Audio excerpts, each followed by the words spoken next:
When it comes to quality sleep, Ashley has you covered with top mattress brands at winning prices and with special financing options available. You can snooze now and pay later. Plus, your mattress purchase helps give the gift of better sleep to children in need and U.S. Special Operations Forces. Visit your local Ashley store or shop online today and make every snooze count. Financing is subject to credit approval. See store or ashley.com for details. Dreaming of overseas adventures or connecting more deeply with family from afar? Rosetta Stone bridges the language gap.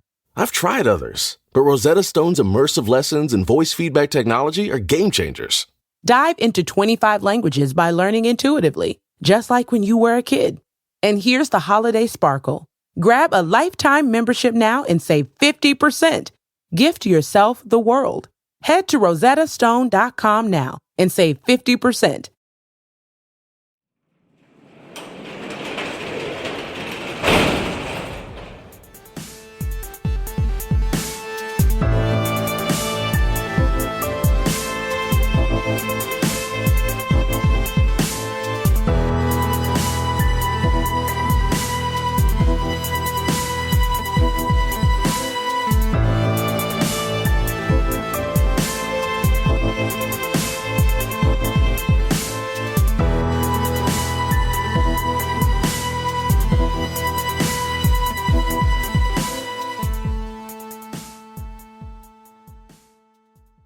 Welcome to True Crime Garage. Wherever you are, whatever you're doing, thanks for listening. I'm your host, Nick, and with me, as always, is a man with less friends than Ted Kaczynski. Here is the captain. It's good to be seen, and it's good to see you. Thanks for listening. Thanks for telling a friend.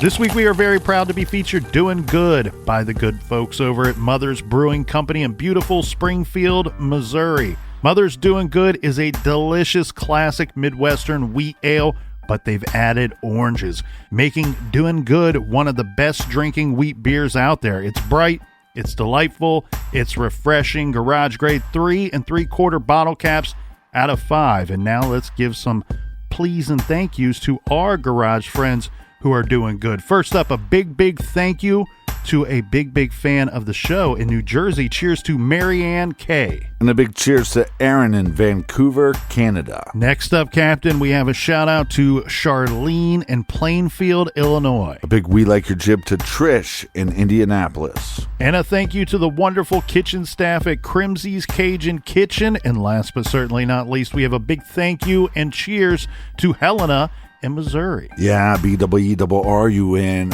Beer Run. Thanks for helping us fill up the fridge.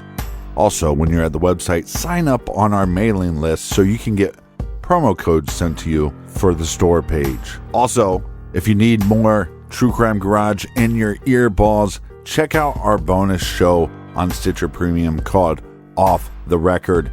And all of our episodes are available everywhere you listen to podcasts. And Colonel, that is enough of the business. All right, everybody gather around, grab a chair, grab a beer. Let's talk some true crime.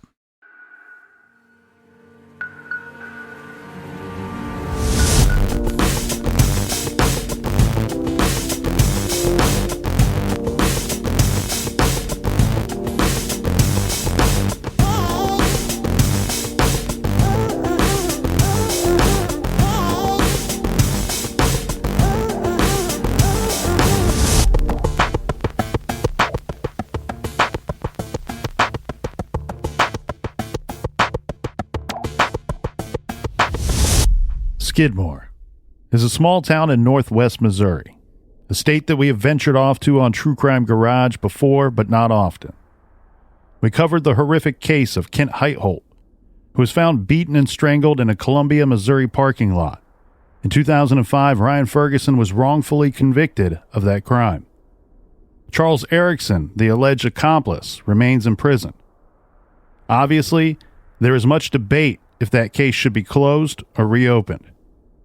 We covered the still unsolved, mysterious disappearance of 3 women dubbed the Springfield Three: Stacy McCall, her good friend Suzanne Streeter, and Suzanne's mother, Cheryl Levitt.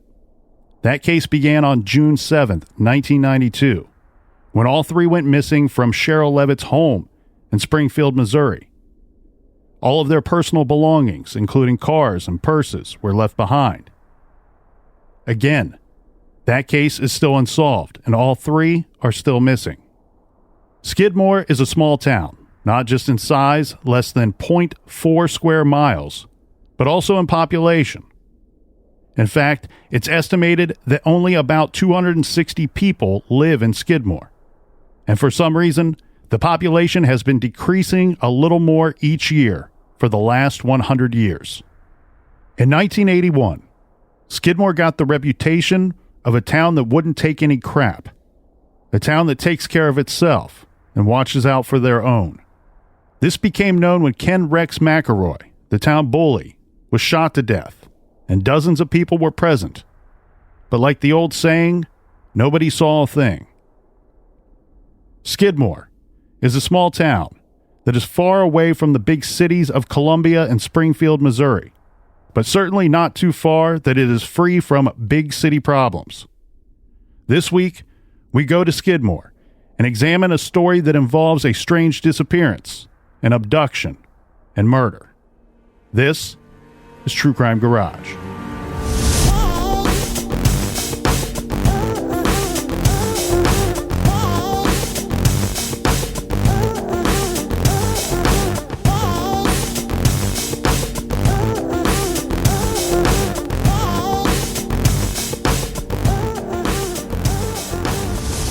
Branson Perry was born on February 24th, 1981. His parents are Becky Kleino and Bob Perry. Branson was born and raised in Skidmore, Missouri. The town sits on a hill above the Nottoway River amid cornfields in northwestern Missouri. The residents farm, and there is one lone gas station in town. Some of the citizens work at the factories nearby. At some point, Branson's parents split up, but this was not when he was young. Branson was the oldest of two boys, and he went to live with his father. His little brother lived with Branson's mother. Branson was close with his father, and not only that, Branson's father, Bob, had some ongoing health concerns. So there is some thought that maybe Branson chose living with his father in a way to take care of him. Regardless, we should point out that this was not a messy or nasty divorce that took place during Branson's high school years. Branson and his father were close and did a lot of father-son bonding type activities together, especially outdoorsy type stuff like fishing, hiking, and so on. One activity that the two enjoyed together, they both trained in the martial art of Hapkido. Hapkido is described as a hybrid Korean martial art. This is a form of self-defense that employs joint locks, grappling, throwing techniques, kicks, punches, and other striking attacks. It also teaches the use of traditional weapons. There are different levels of belts, and according to the Charlie Project's website, Branson was a black belt, but I don't think we can fully say with confidence just how skilled he was. One website I found says that there are only black belts in this discipline and different degrees of black belt. Right. So that makes sense because in other forms you'd have like a white belt and that would be your starting point. But here they're saying, okay, just black belts, and then we give you different degrees as you get better. And again, this is according to one website that I found. I'm not going to pretend to know much about Hapkido. I actually had to look up how to spell the darn word. So this is a fun, cool, and interesting thing to study and practice, and a great thing for father and son to do together. But I don't think, Captain, that we should assume that Branson was like Carlos Norris or Steven Seagal, a one-man wrecking crew sort of thing. JCVD. Perry graduated Nottoway Holt High School in 1999 and has been employed by a roofing company and a traveling petting zoo. He worked as like a maintenance man for the petting zoo for some time. Not easy jobs. He was unemployed at the time that he would go missing, and he was said to have been looking for work. Branson was 20 years old at the time of his disappearance, and he was still living with his father on West Oak Street in Skidmore, Missouri. Now, the day in question will be Wednesday, April 11th, 2001. This is reported to be the date that Branson was last seen. Right. He was reported missing by his family, and depending on which report you read, this was either 5 or 6 days after he disappeared.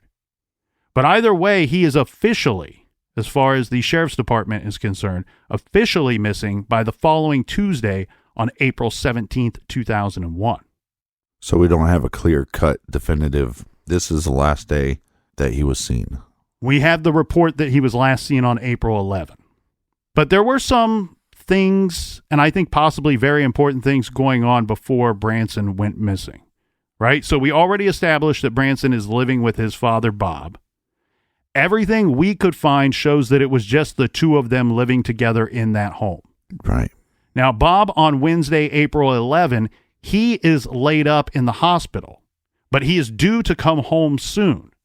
So on this Wednesday, there is going to be a lot of activity at the house. Branson, to me, looks to be prepping the house for his father's return, or is just being as productive as possible, as he doesn't have a job. So he's probably helping out by getting some things done around the house. Right. This also gives us a good opportunity to introduce Joanne Stinnett.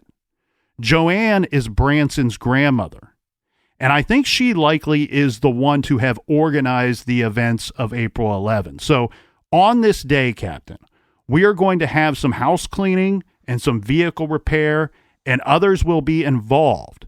So we have Gina Crawford, who was a good friend of Branson's. She is at the house. She is helping with some cleaning and some household chores. There are two men at the house. These guys are replacing the alternator in Branson's father's vehicle. Now, one thing here is that Gina is mentioned by name in almost every source that I could find. These two men, however, are not. In some sources, they are referred to as two men working on Bob's vehicle. Right. Other sources as two mechanics. And in some outlets, they are even referred to as two unnamed men or two unnamed mechanics. Yeah, it's difficult here because you have such a small town that it wouldn't be unlikely for a mechanic to come to your house and just do the work. Hey, I'll just come off on my off day and I'll do the work over at your house. We don't need to take it into my shop. So it's not unlikely, but you go, well, who are these guys? They could be mechanics, and like you said, it wouldn't be uncommon, especially in a town this small, for them to come to the property and work on the vehicle. We're talking about a town that is less than 0.4 square miles in size, so everybody lives within blocks of one another. So if you have a vehicle that cannot move, cannot operate, you save everybody the hassle of a tow company picking it up and moving it just to fix it when you could walk 3 blocks over to your neighbor's home and fix it in the driveway. And maybe they're also just being called mechanics because they're fixing the car. But changing an alternator in most cars is not the most complex mechanical work. So there's a lot of people that don't even know much about cars that could change that themselves. Because of the small town and the population, and we know Gina Crawford's name, and we know Joanne Stinnett's name, I just am curious why these guys are unnamed. It seems purposeful. Purposeful by the cops or purposeful just by the public by all general? Involved that may know the names of these two individuals. It also could be two guys that were cleared by cops, but maybe they have a history, a criminal history, and so they don't want to bring up those names to have people run wild with rumors. We see that a lot with cases. That afternoon, Joanne and Gina are working inside the home. According to Gina, around 3 p.m., Branson was inside the home, and he retrieved something from a kitchen cabinet. He said nothing and then walked outside. A little after 3 p.m., Gina looked out the window and saw Perry talking with the two men. Gina says that she opens up the window, asking Branson, "Hey, what are you doing?" He tells her, "I'm going to put some jumper cables back in the shed, and then I'm going to go out for a bit, and I will be back soon." Gina watched him throw the cables in the shed and then watched Branson leave the property on foot. Now, we said Branson and his father were tight, right? So Branson was in the habit of visiting his father every evening or night while Bob was at the hospital. So the next day, Joanne, Branson's grandmother, she's at the hospital visiting Bob, during which it comes up in conversation that Branson did not visit his father in the hospital the night before. Apparently, it was known to the grandmother and to Bob that sometime on the evening of April 11, Branson would make his daily visit to see Bob. Joanne is learning that that did not happen. So after the visit to see Bob at the hospital, now she's going to go back to the house and check on Branson. So this is on April 12th. Joanne Stinnett goes by the house. When she gets there, she finds that the doors are open. Mm-hmm. I don't have an exact time for this, Captain, but with the events of that day and from some things that I've seen, I think it's safe to say that this is in the ballpark of noonish. Yeah, midday. So Joanne finds the house empty. No Branson. More alarming, the doors are unlocked and open. She does say she walks through the house and nothing seemed to be missing from the home other than Branson. She specifically checked for some of Branson's personal belongings, checking to see if things are missing or out of place. Maybe that would clue her in on where to look for Branson or where he went. None of his personal belongings were out of place. On Wednesday, April 11, this is the last time any friends or family reportedly saw Branson, and no one is really sure where he was going when he left that day. So when he puts up the cables, car cables, and he says, "I'm leaving," he doesn't say where he's heading to. He simply says, "I'm returning these cables to the shed. I'm heading out for a bit." Mm-hmm. And then he leaves on foot. Says he'll be back. I think he says he'll be back in a little bit or in a few minutes. Whatever it was, at least according to Gina's story, it doesn't sound like she had the impression that he would be gone very long. Well, it's not clear to me, so maybe you can make it clear. Is he able to visit his dad in the hospital by walking there? Well, let's get into that because that took quite a bit of further digging. There's a lot of these stories out there about Branson and his disappearance. When you really start digging, you can fill in the gaps and the big blanks that are left in a lot of the stories out there about Branson. So as we said earlier, Branson is reported missing to the local authorities. This was by Bob and Becky, his parents. And again, it was either on April 16th or April 17th. I'm guessing here, Captain, but one would think this missing report likely may have coincided with Bob's return home from the hospital. Now, there will be some leads and some persons of interest in Branson's case, but again, before we get into those, we should stop and examine something a little further. Now, I'm not saying that there is any reason to question Branson's family, as they have been extremely active looking for him and looking for answers over the years. And likely local law enforcement probably have filled in a good number of these blanks that I mentioned. But again, Captain, I really get bothered anytime we have friends.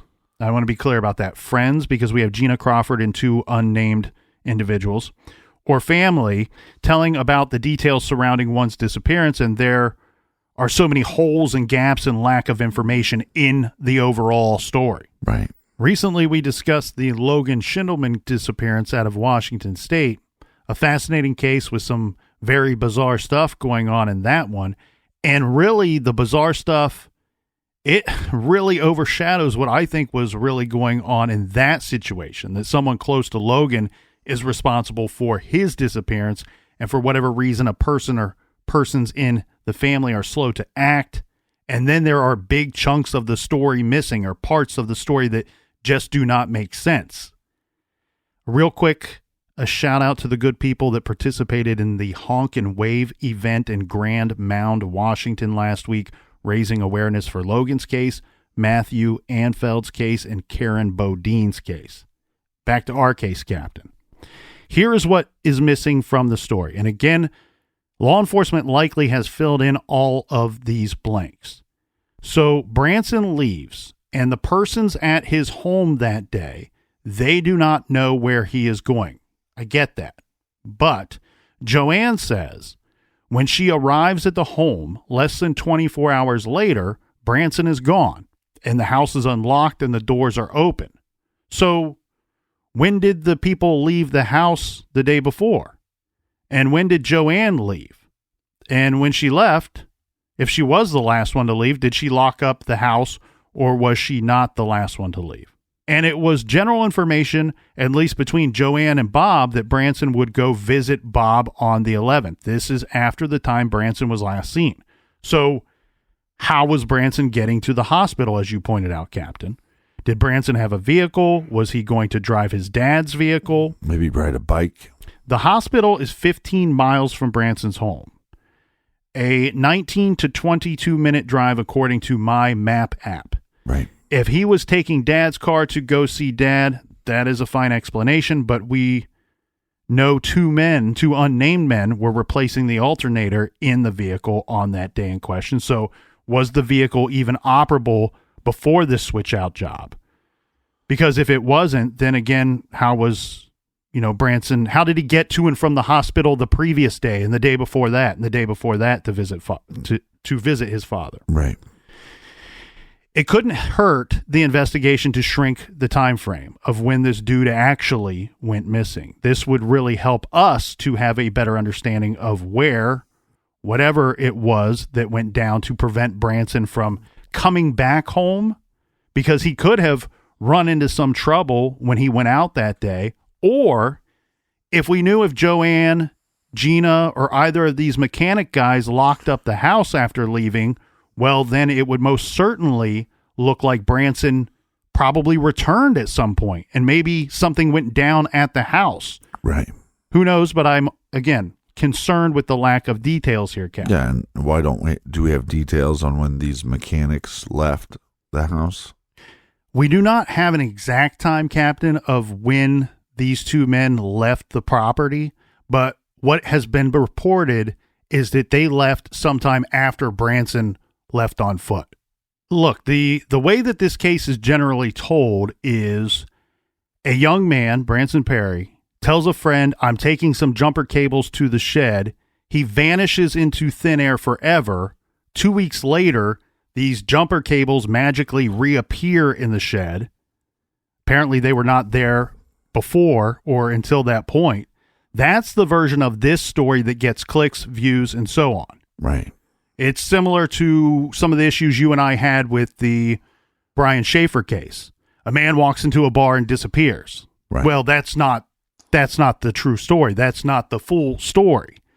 And same with Branson's case, Captain. There are a lot more here. There's a lot more to this. So I think we've already filled in some of the blanks, but let's see if we can fill in some more along the way, because there were some leads in this case and there were some theories.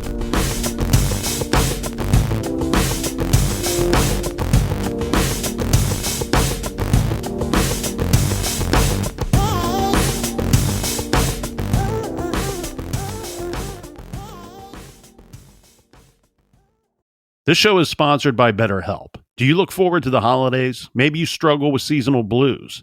This time of year can be a lot, and it's natural to feel some sadness or even anxiety about it. But adding something new and positive to your life can counteract some of those feelings. Therapy can be a bright spot, something to look forward to make you feel grounded, and to give you the tools to manage everything going on.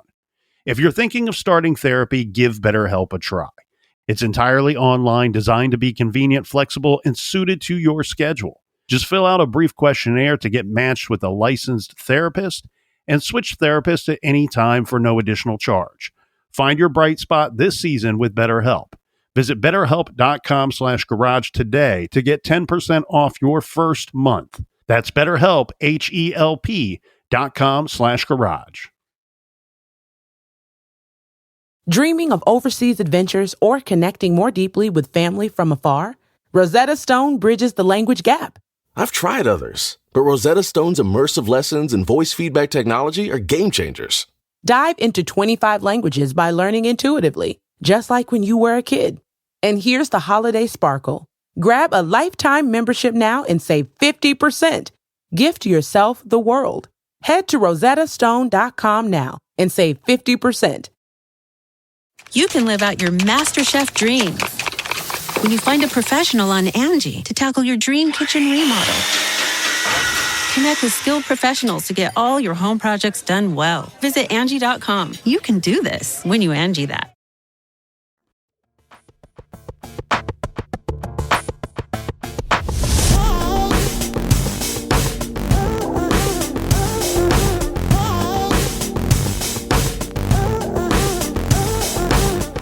All right, we're back. You true crime animals. Cheers to you. Cheers, cheers, cheers. First off, Captain, early on in this investigation, there was a theory that maybe Branson hitchhiked a ride out of town. But his family and friends, they all said that they have never known Branson to hitchhike ever, even, one single time at that. So that will immediately lead us back to, well, what the heck was his vehicle situation? Because most sources do not go this far into the story. But the Charlie Project page dedicated to Branson's case says Branson owned a van and that the van was in fact found parked at Branson's home after he failed to return, or at least the next day when his grandmother came over on the 12th, noticing that Branson was not home. Right, so he had a van, but we don't even know if that van was operable. That was my next question that I had. So what we ended up finding here, he owns the van. It's found at his home. I found 3 other sources that reference Branson's van. So again, I think it's safe to say that he had his own transportation. Mm-hmm.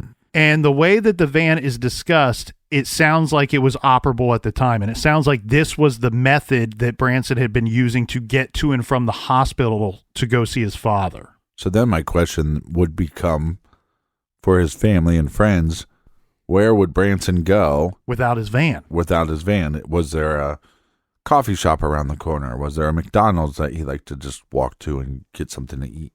I think that's another key thing here, is understanding the setting, understanding the city. Well, I shouldn't even say city. I don't know that they even have enough people to be city status, depending on what Missouri's rules are on that. But it's a town of roughly 260 people. From the reports I read, there was one gas station in the entire town. There was one bar in the entire town. I don't know that there were, I'm assuming there might be a restaurant or a diner, but it's not a place where you have a lot of choices as far as shopping or dining or any, really anything like that at all. So after you date a couple people, you have to start dating your cousins. Right. That's certainly an option.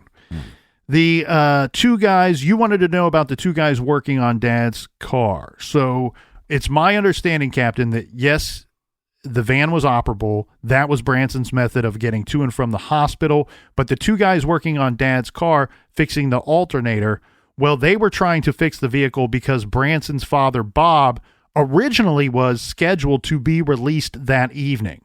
And it sounds like Branson was going to pick him up in his father's vehicle. That would make sense. I can't say if the following is true or not, but I like to think that it is. Branson was close with his father. That is well known by all. And I like to think that he was having the vehicle fixed as a surprise for his old man. Mm-hmm. Now, as for the people at Branson's house that day, this is where things get tricky. Only one source that I could find states that Branson's grandmother was even there on that day. However, that, in my humble garage opinion, was a very, very good source. So let's take that a step further. I believe that if Branson's grandmother were in fact there on that day, that she probably was just there very briefly and left before Branson left. And I say that because later, in an interview I found with Branson's mother, his mother states that, look, we only have one person telling us the story of Branson going missing, this Gina Crawford, friend of Branson's. Only one person. Gina is the only one ever on record saying that she saw Branson retrieve something from a kitchen cabinet. She believed he was trying to conceal whatever it was that he pulled out from the cabinet. Right. And then, of course, a short while later, she says she asked Branson what he is doing. He says he's going to take these jumper cables to the shed and then go out for a bit. To fill in some more of the blanks in that same interview, Branson's mom says Gina and the guys working on the car, they all say that they left for the day when they finished working on whatever their project was. And Branson had not returned by the time that they left. So to be clear, it does not sound as if they all left together, but rather once when they had finished, the car was done, and then when the house was done. Yeah, so once the mechanics were done, they left, and once the house was done, that she left. My question then becomes, was that vehicle now, could you drive that vehicle? Could you drive Branson's dad's vehicle? Were they done putting that alternator in, or were they not successful? That's a great question. I do not know the answer to that. One thing left out of a lot of the sources are what I believe are more key pieces of information, maybe even possible evidence. Right. So continuing with that, Branson's mom says that the shed was in a side lot. Remember, we have Gina. Again, this is the only person telling us what is going on activity-wise at that house or what Branson was up to that day that he's last seen. Branson tells Gina, I'm going to take these cables to the shed. I'm going to leave for a bit. I'll be back in a few minutes. Vanishes forever. Branson's mom says that the shed was in a side lot. So Bob owned a double lot side by side. The shed was not in the backyard like most would expect, but in a side yard. And then Becky also says that the jumper cables were typically kept on the porch. So the shed comment about the cables is strange to her completely. Gina, the friend that was over that day, said one of the guys working on the car at some point, this after Branson left, came into the home, and she says went to the same cabinet that she had earlier seen Branson retrieve something from. And according to Gina, this guy too behaved strange when she saw him. Branson's family says not only was Branson's van found parked at the house, but they found all of his personal belongings inside the home, including Branson's wallet. And to Joanne's statement, the grandmother's statement about finding the doors to the home open and unlocked, according to Gina, if you do some further digging, she closed up the house when she left. Now, I cannot say if this included locking the doors or not, but she says she closed up the house. So that makes me wonder, Captain, did Branson come home later that day and then go out again, or did something happen at the home? Right. So we're going to add to the story a little more because Joanne's, if you do further digging, says not only were the doors open, but the stereo was on at the house and the music was turned up when she arrived on the 12th and Branson was not there. That's strange. Right. So doesn't it look to you like there are other things going on at this home even after Branson supposedly walked off on his own? Yeah, and let's go back to those jumper cables real quick, because she goes, oh, well, those were kept on the porch. Okay, well, if they're kept on the porch, that's probably because the car, again, the alternator it runs and feeds energy back to your battery. Right. If it doesn't feed energy back to your battery, then you normally have to jump it. So they would want those wires to be accessible, and maybe you want to put them in the shed because you don't want to walk, 10 feet every time you have to jump the car, because it's a common occurrence. But you're having the alternator fixed, so maybe that's why he thought, well, I can put the cables finally back into the shed. That makes a lot of sense. And the weird thing with the jumper cables always has been, the reason why this part of the story sticks and refuses to go away, is that according to every report that I could find, the jumper cables were not present. They couldn't find the jumper cables. And then 2 weeks later, they magically reappeared and they were inside the shed. Yeah, and look, again, I would love to know the names of these guys that were quote unquote, the mechanics, because they could have simply went, oh, we need to jump the car to get it started, to let it run, to feed energy back to the battery. If they completed the job, we don't know if they completed the job or not. And they used the jumper cables. One of them threw those cables in the back of their car or the back of their truck and didn't realize those aren't my cables. A couple weeks later, they come back and return them. But if it was nothing nefarious, why wouldn't somebody just come forward and explain why they, hey, it was me that returned the jumper cable? Again, if somebody has a record, they, these might be the reasons why they're not coming forward and going, hey, my name is Frank, and I was one of the I trust mechanics, you. Believe you me, the sheriff's department knows who these men are that were working on the vehicle.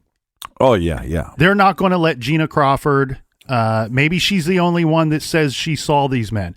They're not going to go into a town of 260 people and believe somebody that they don't know at least one of the men's names. Well, no, and on top of that, so Branson puts these, jumper cables away, and people just didn't know where they were, and so then they see them one day. That doesn't mean that the jumper cables ever went missing. It just means that maybe they didn't recognize the spot they were located in for a week or so. Possibly. I'm going with that part sticks because I heard it from the sheriff himself say that, they weren't there and then they were there. So again, these things need to be explained. There's an answer for them. That answer might lead you to whatever happened to Branson. Right. So our situation, regardless, is, of course, that there is no real physical evidence or information that's really pointing law enforcement in the direction of where this young man could be. We have to keep in mind that law enforcement is working 5 or maybe even 6 days after Branson disappeared, so they are already at quite a disadvantage. Remember, Bob had scheduled, his scheduled release was for that night on the 11th, but that got changed at the last minute, and Bob was kept at the hospital longer than expected. So this is probably a good explanation for the delay that was going on.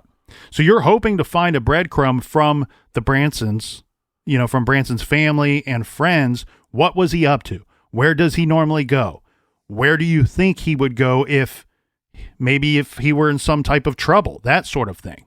You're going to be asking those questions, hoping that you can find that breadcrumb to give you some kind of lead in this investigation. Yeah, I mean, let's do our big tech sweep real quick. No mention of Branson having a computer. No mention of Branson having a cell phone. Would he have any way to communicate with anybody once he left the property, other than maybe a payphone or something? Well, the first interesting breadcrumb comes from Branson's father, right? So first there is this weird bit that took place on April 7th. So 4 days before, this is all alleged information. But Branson's father seemed to believe this enough that this story has gotten passed along time and time again. Right. Branson's father, Bob, said that on April 8th, Branson told him a story, and because of the seriousness and because of Branson's tone, Bob believed it. Branson told his dad he was hanging out with a neighbor. This guy is named Jason. This is the day before, on April 7th. And Jason gave him a pill, and then the two engaged in sexual activity together. Bob says he was furious because Jason was older than Branson, and Bob felt, based on what Branson's reaction was and how he told the story, that Branson was victimized by this guy. Bob felt that Jason drugged his son and took advantage of him. Right. Bob said he was pretty sure that his son had homosexual tendencies and probably explored that during his life, but... Right, it gets tricky because if you're taking a drug that you don't know how you're going to react to, how can you really consent to anything if you don't know how you're going to react to a drug? Could have been. I have even seen some throw around the word rape in regards to this situation. I'm not going to pretend to know exactly what went down. If I had to really think that there was some drugs involved, I also know that Branson was an adult at this time. He was 20, and look, Branson could have been a victim here. He probably was. I'm just pointing out that this is not a man and little boy situation. This could have all been consensual, or could have been predatory behavior. And again, I think because Bob seemed to believe this story and took a big issue with this situation, we would be remiss to not mention it. Now, either way, it's something that needs to be looked into and could be a solid lead for the sheriff's department. This is the Nottoway Sheriff's Office investigating the case, by the way. The other lead that stems from this same story about the neighbor is Bob says to detectives that maybe because of this event, Branson needed to, he may have been seeking some help from a friend. Branson had a longtime friend, a close friend, that lived out of state, so maybe he went there. This neighbor story and then the out-of-state friend story, the sheriff's office were made aware of both of these situations very early on. And from everything I saw, Captain, both were fully investigated and nothing came out of either of these possibilities. The other concern, too, is that at the time there was quite the drug problem going on in and around Skidmore, Missouri during that general time frame. Remember, when attempting to profile an offender, you have to profile the victim, the area, and the situation. We do have a psychic situation here, Captain, and some people get all weird about the psychics. But we like them, and it's our show, so that you can do what you want when you get your own show. Well, we're not saying that they're accurate. What we're saying is that they're interesting to hear from time to time. Well, and I think that the general problem that the general public has with the psychic situations in these cases is the same thing. We echo this. We echo this concern, is that sometimes a psychic will see vulnerable people that are experiencing the loss of a loved one. A loved one's either missing or has been murdered. And the psychic will present themselves to the family. Right. And then start, requesting money and things for information. And these people are desperate for any type of help. In some situations, the family seeks out a psychic. So it does go the other way sometimes. I don't know what happened here, who sought out who. I will say this. Branson's father and mother, extremely obvious to me and everyone else out there, they loved this kid and they were desperate for answers. So maybe they sought out the psychic. But regardless, what happens here is the psychic says to mom and dad, I can see that your son has been murdered. He was tortured. He suffered a long, brutal torture before he was killed. And the psychic refused to go into details about what actually happened to Branson because they simply didn't have the heart to tell the family. So then you wonder about this neighbor, but you also wonder about the town itself. Again, it's small, but we have surrounding areas, and some of those people are not as open-minded about sexuality. So is this possibly a hate crime because psychic is saying that Branson was tortured? Well, I think let's go ahead and give a description here because this is a missing persons case. The case itself is classified as endangered missing. Foul play is strongly suspected in this case, and we will be getting into that more so, but Branson is a white male. He was 20 at the time when he went missing. He would be 40 years old today. He was 5'9" tall, 155 pounds, athletic build.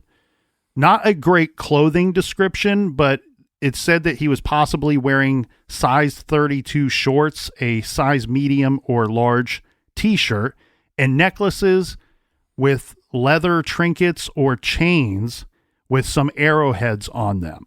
Now, Branson does have a medical condition. It's a racing heart condition, and he is also allergic to penicillin. He has blonde hair, blue eyes. He He wears his hair typically short. Yeah, he was a good-looking kid. And has a small faint scar on the upper part of his right cheek and a small scar on his left knee. Again, we'll post pictures on our Instagram and Twitter and Facebook. All right. This takes us to a weird part in this whole story, Captain. It actually takes us to another investigation, not in any way meant to be connected to Branson's missing persons case. About 20 years ago, and for several years, the FBI ran a project called Operation Candyman. The very basic goal of Candyman was to identify and round up as many as possible child pornography collectors, traders, sellers, suppliers, makers, all from the internet. And I hope and pray that this is a continued thing, just running under different names over the years, because a lot of sickos and a lot of potentially violent, dangerous sickos can be outed and locked up using this method. This is the old pervert roundup undercover style. Yeah, the old PRUS. So this operation leads to dozens of arrests. When Got him. they identify these computer pervs, they go to their homes, they go to their, through their things, and more importantly, through their computers and communications. So one of the sickies that they uncovered in this Operation Candyman is a man named Michael Adam Davidson. This is in 2002. This perv was a medical student down in Alabama. He would later plead guilty to multiple charges of receiving and attempting to receive images of child pornography, pleading guilty in federal court. On his computer, amongst some other really gross stuff, they found a child pornography movie MP3 and a short snuff film MP3 that showed a man dying. It would have been an MP4. Davidson had communications with another man that he thanked for the snuff film file. The man Davidson thanked frequently chatted with Davidson, even calling the man his mentor. This mentor told Davidson in not such short way that he was a sexual sadist and he had killed a number of boys/men. One of the stories this man discussed, to be clear, these were discussions, and I promise I am not going to go through all of it. It's lengthy, it's disgusting, and frankly, I don't want to have to say some of the things that I have read and heard. The man tells Davidson, when he was at the Walmart the other day, he spotted something that reminded him of something he had done. Now, this man is attempting to be cryptic. He says he was reminded of something that's missing. He says it was not really missing. It was just never returned. He said he had a great fondness and memories of it, and said that the thing with most prey is they are not worth looking for. It was a runaway, or so it told me. And they, again, are referring to prey. They are just throwaways. No one gives a shit. This man chatting with Davidson, when he was talking about something that wasn't really missing, it was just never returned. It was determined that he was talking about seeing a missing persons flyer for Branson Perry at the Walmart. Now, again, I'm going to keep this short as there is a lot to this chat and it's vulgar, really depraved stuff. So the short of it is he picked it up hitchhiking on the interstate. It told him he was from Skidmore. The two partied together, drinking, and he gave it a pill. The combo of the pill and the drinking made it most compliant. He took it out to a remote location that the man called basically a campsite, stripped it, tied it to a tree, and tortured it physically, mentally, emotionally, and spiritually until it begged him to kill it. This man said that these were activities that he had done before, and his favorite part of these activities was breaking it. Afterward, he said he burned all of the clothing, and he was very descriptive about destroying the clothing and other evidence. He said he eviscerated it so the body would not float or bloat, and tossing the guts into a ditch and the body into deep water. He described the area simply as an Ozarks overnight stay, and it as an 18-hour project. The FBI tracked down this man, This was a Fulton, Missouri resident. Fulton is about 250 miles southeast of Skidmore, and they did a search and seizure at the man's home, work, vacation property, basically described as a campsite with a trailer on it, and his vehicle. They uncovered a plethora of child porn on his home and work computer and bondage items. These are devices, some would say torture tools and devices. These were found in the trailer at the campsite. Of course, this man is arrested, and they are looking for evidence of any crimes this man may have committed, but specifically looking for evidence that he killed and concealed the body of Branson Perry. Now, what they find in relation to the Perry case is a leather necklace with beads and a turtle's claw. This is shown to Branson's parents, and his father says the necklace is identical to the one Branson had. So who is this monster? Well, it's 59-year-old business owner and resident of Fulton, Missouri. He is the owner-operator of Decker & Decker Employment Services in Columbia, Missouri.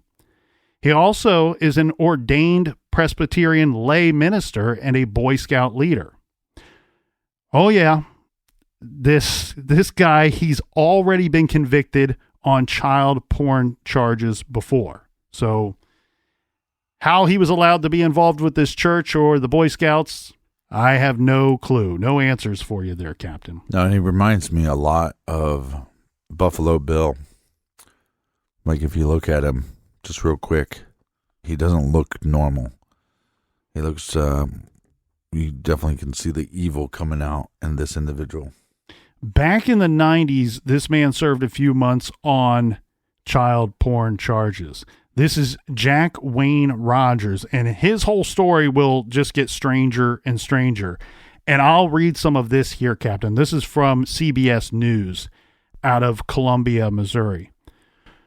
A former church minister and Boy Scout leader who cut off another man's genitals in a makeshift gender reassignment surgery in a hotel room pled guilty to first-degree assault and practicing medicine without a license. Jack Wayne Rogers, age 59 of Fulton, Missouri, admitted he performed the grisly operation. The judge followed the recommendation of prosecutors, sentencing Rogers to 17 years in prison for assault and 7 years for the illegal surgery. The prison time is to run concurrently with a 30-year sentence handed to Rogers after he pled guilty to child pornography and obscenity charges. Rogers promised the victim he'd remove his genitals in a 4-hour operation. That time passed, complications developed, and bleeding refused to stop. The victim says she didn't feel like a victim at first, but changed her mind after prosecutors presented her with Rogers' checkered criminal history, peppered with allegations of cannibalism, and a pornography collection that included photographs of severed genitals. Quote, "I didn't know his motivation when I went into it," she said. "I was under a lot of emotional stress, and it seemed like there was no alternative." Rogers' public defender said she advised her client to plead guilty to avoid further prison time. Quote, "He is getting concurrent time," she said. "If he had gone to trial, he very well could have gotten consecutive time. He is still being investigated in the torture and killing of Skidmore man Branson Perry, who disappeared in April 2001. A police search of Rogers' property turned up that necklace that we already mentioned belonging to Branson Perry. Well, okay, we know he's a piece of shit, right? We know he's capable of doing this, and his name gets thrown around. And like, if I'm hearing you correctly, at some point that Jack was telling somebody, this is what I did. Confessing to somebody that this is what I did to Branson. Yes. Yeah. Now, after he's arrested for these child pornography charges, what led them to this illegal surgery that this man performed was he had photos and evidence of it on his computers. And so, you can't just be out there performing surgeries. And so they were able to charge him not only with the child pornography charges, but this illegal surgery that could have led to this individual's death. I mean, This man's not a doctor. He's performing this surgery where there's going to be a lot of blood in a hotel room. And as sick as this individual sounds, Jack Wayne Rogers, from what he is chatting about in chat rooms and, of course, the nasty stuff found on his computers, Right. as weird and strange, and he describes himself as a sexual sadist, that poor individual that's so damn desperate to change their life, to alter their life, could have ended up being severely victimized by this man. In the end, Captain Rogers has denied killing Branson Perry, and he's never been charged with anything in relation to Branson's disappearance. He said his writings and discussions were works of fiction, fantasies that he lived out online. And frankly, I don't know what's more disgusting. The most disgusting thing, obviously, is the idea that maybe he actually did all or some of what he said he did. But even if he didn't, I don't know what is more appalling, the idea that he has these fantasies and acts and lives them out online, or the fact that a bunch of others want to sit around and listen to it. Branson's mother attended Jack Wayne Rogers' trial. Every chance she got, she begged him to tell her where he hid Branson's remains. He offered no answers. So where does the case stand today? Sadly, Branson's father, Bob, died in 2004, and his mother, Becky, died in 2011. Branson has never been located. In Branson's mother's obituary, it is noted that her son, Branson Perry, predeceased her. So even though no remains have been found, Becky, who had cancer and knew that she was going to pass, went to her grave knowing in her heart that Branson was dead. Of course, as we said earlier, foul play is suspected in this case. That's law enforcement's stance. Now, where the case stands today and why Becky chose to put in her obituary that her son Branson predeceased her will be quite clear. We're going to fill in some more blanks here. Go for it. There's a man, a retired sheriff, the sheriff that worked the case at the time. This would be Nottoway County Sheriff Ben Espy. And if you could take a mound of clay and mold it into a sheriff, this is what you would get. This guy was born to be a sheriff. You should see this guy in interviews. He's got that cold, dark stare when he's asked a dumb question by some reporter. This man is all business all the time. He knew that Branson's mother, Becky, was dying. This was a battle with cancer, and it was coming to the end. He wanted to offer her some kind of answers before she left this earth. And he said, look, it is my job to investigate these cases. I, however, don't make arrests. I don't prosecute people. It's the prosecutor's job to tell me who to arrest and who to convict in court. Yeah, he's just gathering evidence against said suspects. And keep in mind, this lead with Jack Wayne Rogers that looked very, very promising, this is happening a couple years into the investigation. Sheriff Espy said, basically what was going on was we were going to follow every lead that came in. Every tip that came in, especially the Jack Wayne Rogers, that all needs to be looked at. It all needs to be sorted out. But he said, you know what? At the very beginning, very early on in this case, we knew what happened to Branson. We knew who was responsible. We just couldn't put together the evidence. And I think a lot of that was not being able to locate and recover the remains to bring forth charges on some individuals that were responsible. Espy points out back to the drug problem at the time.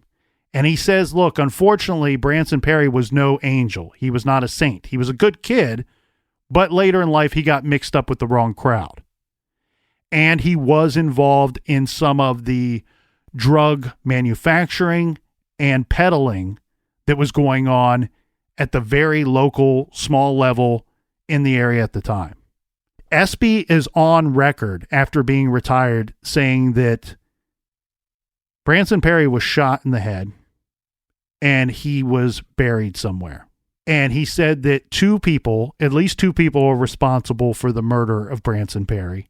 And he believes and has evidence that will show that approximately nine people are either involved or aware or know exactly what went down with Branson's case.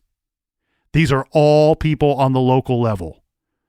That everything leads back to the small town of Skidmore, Missouri. Right.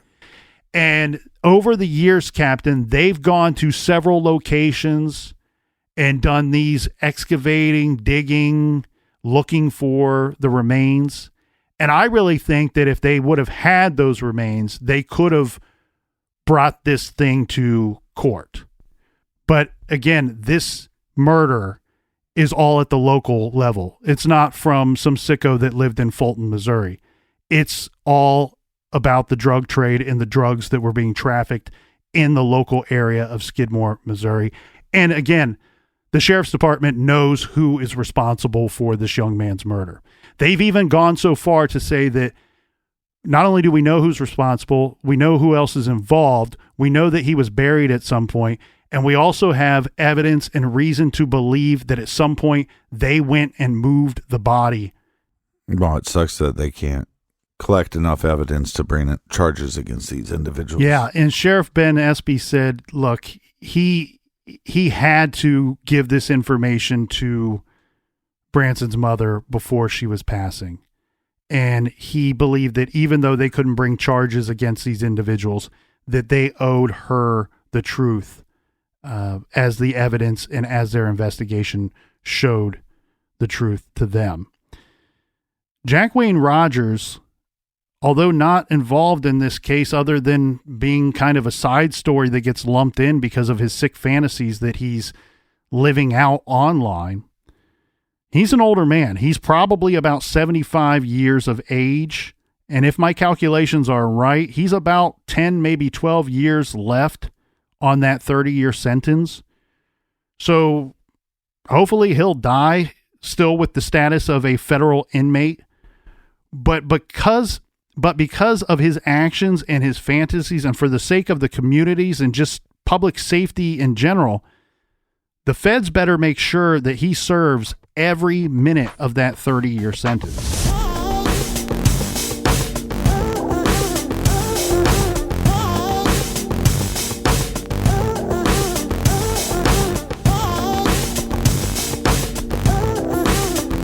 And join us here in the garage tomorrow for another case. Cheers to you, Colonel. Cheers to you, Captain. Cheers to everybody out there. Join us back here in the garage tomorrow. Until then, be good, be kind, and don't litter.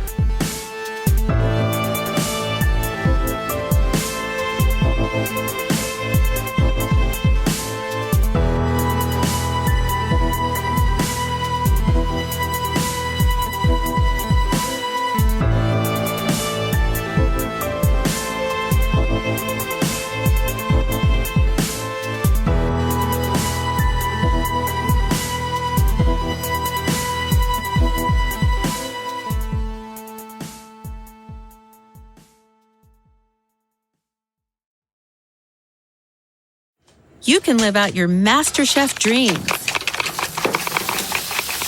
when you find a professional on Angie to tackle your dream kitchen remodel. Connect with skilled professionals to get all your home projects done well. Inside to outside, repairs to renovations. Get started on the Angie app or visit Angie.com today. You can do this when you Angie that.